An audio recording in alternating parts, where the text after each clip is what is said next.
Nesse vídeo, eu vou contar pra você um dos grandes motivos pelo qual eu faço esses vídeos. Você tá me vendo patinando agora, mas na verdade, eu tô na frente do meu computador, com o microfone na minha frente. No passado, desde os 10 anos de idade, eu gostava de jogar videogame.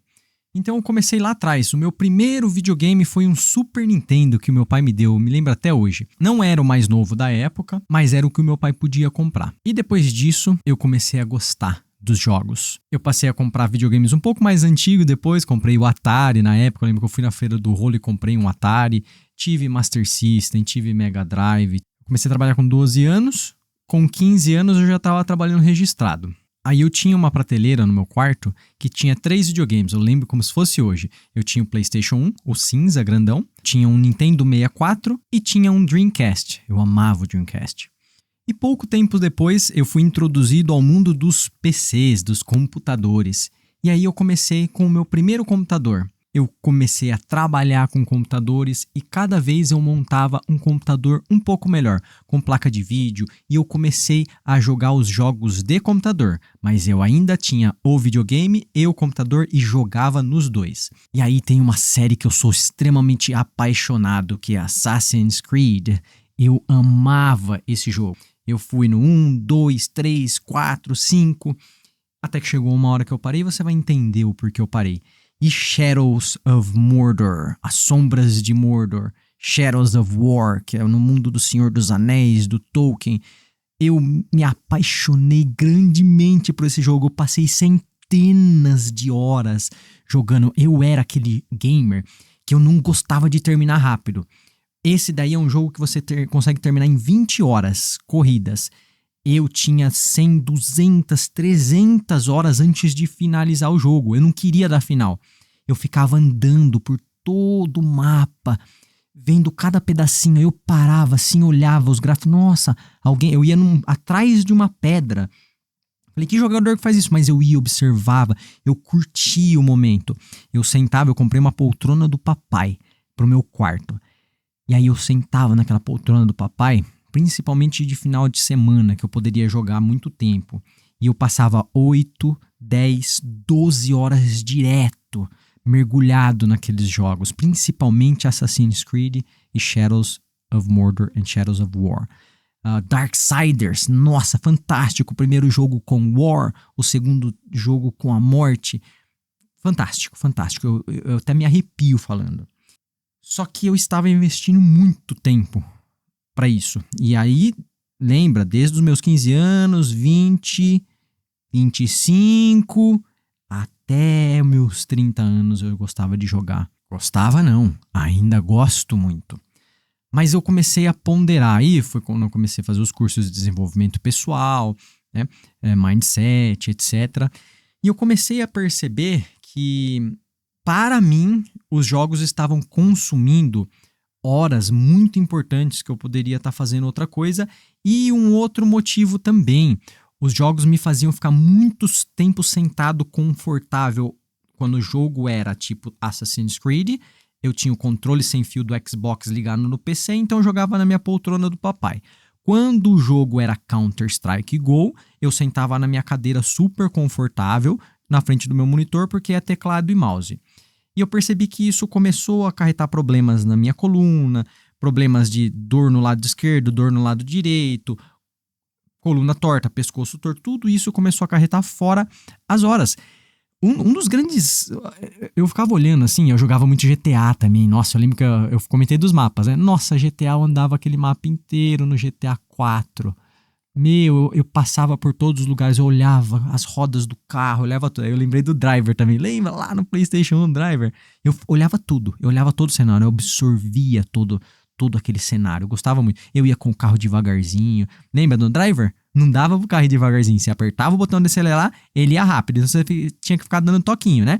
Aí a partir do PlayStation 2, o botão já era sensível e os jogos do PlayStation 2 você tinha o gatilho, ali o R2 e tal, e dava para você acelerar pouco o carro, mas no PlayStation 1 não tinha isso.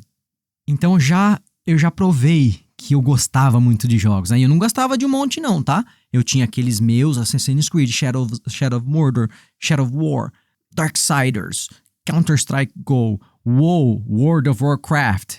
Lembra? World of Warcraft, jogo de... você tem vários personagens dentro de um mundo lá, e aí você, né? Você tem as quests, você tem o par, e essa parte que eu queria chegar.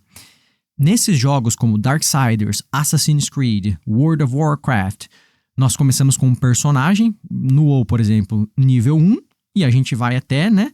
Depende do server era 80, depende do server era 99, mas nós upamos, nós melhoramos o nosso personagem. E eu lembro que eu falava assim, caramba, eu tô passando todas essas horas aqui e upando meu personagem, cada vez meu personagem fica melhor, com mais força, com mais isso. E aí eu parei e pensei, cara, e eu? O que eu tô fazendo, né? E eu nunca usei, sabe, correntinha, esse tipo de coisa, pulseirinha pra me embelezar mais. Falei, cara, personagem eu faço, pra mim não. E, sabe, todos esses questionamentos começaram a pairar na minha mente. E aí, para quem conhece um pouco da minha história, vai lembrar que em agosto de 2019, eu me perguntei, né, o que eu queria. Eu estava precisando muito de um hobby, eu estava passando por uma parte muito difícil da minha vida, tinha terminado um relacionamento de muito tempo, eu tinha perdido uma posição numa empresa multinacional americana, onde eu galguei os degraus, eu estava como diretor de equipe nessa empresa.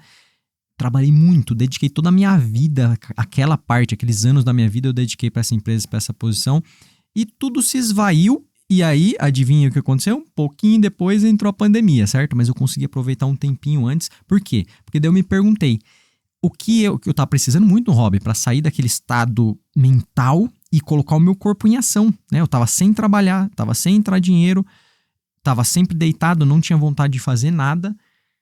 E foi aí que eu comecei a me perguntar, o que eu gostava? Deus, me mostra, o universo, por favor, me mostra um hobby. E aí eu sabia que tinha que ser um hobby que me mexesse fisicamente, né? Não podia ser, porque daí eu pensei, cara, eu vou comprar um Xbox One. Tinha acabado de sair o Xbox One. E aí eu queria comprar esse videogame. Mas daí eu pensei, se eu comprar... E eu já tinha parado, depois que eu fiz os cursos de desenvolvimento pessoal, etc. Foram 3 anos fazendo curso de desenvolvimento pessoal. E eu parei com videogame. Não parei porque eu quis parar, tá? Eu sempre tive vontade e ainda tenho hoje. Eu só me bloqueio e não jogo e você vai entender o porquê. E eu tô na frente desse computador aqui, que é um excelente computador, roda qualquer jogo da era moderna agora, tem placa de vídeo, então a tentação tá aqui na minha frente. Direto, quando eu me pego parado, falei, nossa, dá pra colocar a minha Steam ali, todos os meus jogos vão se reavivar ali. E os jogos estão muito bons, tá tudo pronto aqui pra mim. E aí foi que eu decidi comprar o Patins. Mas não vou contar a história do Patins, né? Tem outros vídeos meus aqui que eu já compartilhei essa história, mas eu decidi comprar o Patins, fui lá e comprei. E desde então, tudo se transformou. E agora a gente chegou onde eu quero compartilhar com você o porquê eu faço esses vídeos. Assim que eu comprei o meu Patins, eu não via nenhum patinador na minha cidade de Jundiaí. Eu andava de carro, andava a pé, andava de ônibus, eu não via um patinador na rua. Eu achava que só eu era o único patinador da minha cidade, de 500 mil habitantes, porque eu nunca vi um patinador na rua em 2019, agosto de 2019. E eu falei, caramba, e agora, né? Tem ninguém na rua, não tem com quem andar, o que eu vou fazer? Vou no YouTube, né? Sou um consumidor de YouTube. Comecei a pesquisar, apareceram algumas coisas, mas no Brasil bem pouco. Mas aí eu achei canais no Canadá. Eu falo inglês, então eu gosto bastante de consumir conteúdos em inglês. E eu achei 3 canais. Mais de 3, mas os que eu gostei. Sean da Shop Task, Thiago French Inline Skater, da França, e Bill Stoppard, que se tornou uma grande inspiração para mim. E eu via o Bill Stoppard patinando com aquele estilo. Ele patinava em qualquer superfície, ele patinava na terra, patinava na grama, ele ensinava o Power Stop, ele é muito conhecido pelo Power Stop. Ele tinha alguns tutoriais e os vídeos dele são bonitos, né? Tem bastante entretenimento, mostra Canadá. E eu fiquei fascinado por ele. E aí eu via os vídeos dele patinando, via os tutoriaizinhos, aí eu pegava meu celular com o vídeo, ficava olhando no vídeo e tentava na quadrinha. Tentando Power Stop. Eu olhava o vídeo, ia lá, tentava, não deu. Ia lá, voltava, olhava o vídeo. E aí ele me inspirava. Eu aprendi muita coisa com ele. Meus primeiros 6 meses eu aprendi só na internet. Eu não aprendi com ninguém. Foi depois do 6º mês que eu conheci o Ibirapuera, conheci o parque, aí comecei a aprender depois do meu 6º mês lá, e foi depois de 1 ano que eu achei o grupo Friends Inline aqui em Jundiaí. Até então eu não conhecia. O Bill Stoppard, ele dedicou o tempo dele ali, ele tem centenas de vídeos no YouTube. Em algum momento ele decidiu fazer, e fazer vídeo dá muito trabalho, muito trabalho. Capturar o vídeo, ter o equipamento, comprar o equipamento, é tudo investimento que a gente paga para fazer, a gente não recebe para fazer. E tempo de edição. Edição é a pior parte, a parte que leva muito tempo. Cara, ele dedicou o tempo dele para fazer todos esses vídeos e graças ao investimento de tempo e energia da parte dele, postar no YouTube, ele me inspirou a ficar cada vez mais no patins e deixar o videogame de lado. E o patins, para mim, significou muitas coisas em todos esses anos. Saúde física, saúde mental. O patins, quando eu mudei de país, fui eu, a minha mochila e o meu grande companheiro, o meu patins. E o meu patins lá foi o meu porto seguro. Foi algo que lá foi um dos piores momentos, assim, fisicamente falando, que foi do meu acidente da lombar, financeiramente falando, psicologicamente falando. Eu estava sozinho, não tinha nenhum amigo. Eu mudei várias vezes. Eu cheguei na Flórida, mudei da Flórida para Chicago, depois de Chicago, mudei para Atlanta. Eu parecia uma bola de ping-pong, mas o meu companheirinho estava sempre comigo. Ele foi extremamente importante. Então, eu devo muito à patinação. Eu devo muito a ela. A decisão de fazer esses vídeos que eu faço, todos esses vídeos, dedicar o meu tempo, é uma retribuição.